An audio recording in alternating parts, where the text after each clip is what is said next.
Tignan nyo guys, nandito kami sa labas. Para kaming kawawa oh. Pupunta tayo ng Tulips Farm, pero nagkaroon tayo ng aberya. Nasira ang kotse ng isa sa mga kasamahan natin. Kaya ginagawa ni Tito Nijin. Matagal pa po ba yan? O may pag-asa naman? May pag-asa ba yan o wala?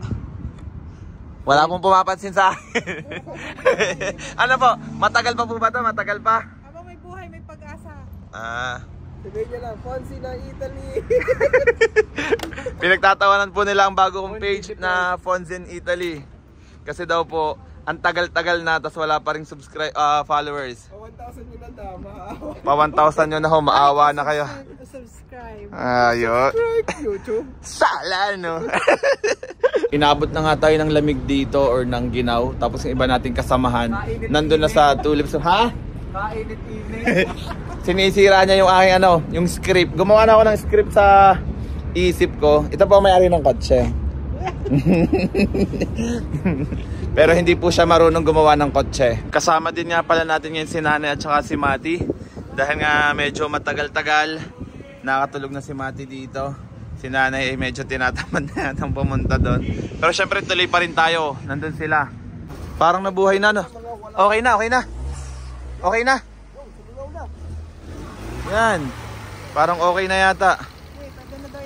Pwede na itakbo. Pwede na guys. Tuloy tayo sa Tulips Farm. Gusto mo bang matuloy tayo? Wag na. Yes. Ha? Tuloy, Milan.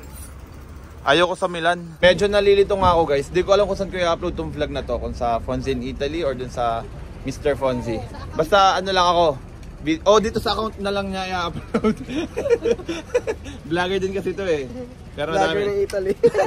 Ano pangalan ng vlog mo? Ano pangalan ng vlog mo? Vlogger ng Italy. Ha? Vlogger ng Italy. Yan. So, hindi ko pa alam. Basta abangan nyo na lang. Kung saan nyo ito mapanood, edi doon ko in-upload. Kung doon po sa isa may nanggagawa ng kotse, dito man po may kumakain ng turon. Turon is live. Yan, turon. Masarap po ba? Ako po ang nagluto niyan. Walang naman po. Si nanay po ang gumawa niyan. Pahingin nga ko isang peraso. Pasensya na po, makalat ang kotse namin dahil yung mga laruan ni Mati nandito sa loob ng car. Sabay-sabay po tayo ngayong mga inang turon. 1, 2, 3. Yummy. Fonzie ng Italy. Kakagawa ko ng page. Tingnan nyo. Nagka-pimples na ako. Ang dami. Sana gumaling. Sa inyo, ayaw kasi follow. Na-stress ako sa inyo guys. Ayaw nyo kasi ako i-follow eh. Boom! Nagkaigi na. Ang galing. Ayos, ayos. Ay, galing yung Tito Nijin gumawa ah. Ayos, ayos. O, game na. Tara na. 20 minutes pa pala mula dito. Akala ko 30 minutes. So, tuloy tayo guys. Abangan nyo na lang yung yung susunod na kabanata. Ito na guys yung Tulips Farm. Kita nyo ka. Yan. Guys, hindi na pala ako papasok dito sa loob dahil ang mahal.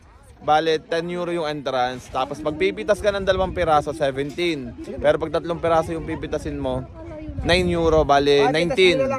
So, ayoko na. Kita naman dito eh, sa labas. Pumasok na si Natanot at saka si Ben Bundon.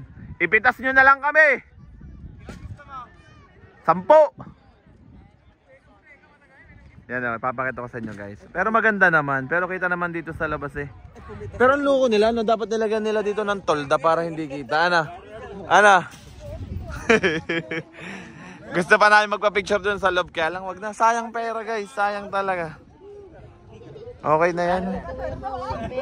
Akala ko Tulips Farm. Ano pala? Tuli Park pala to.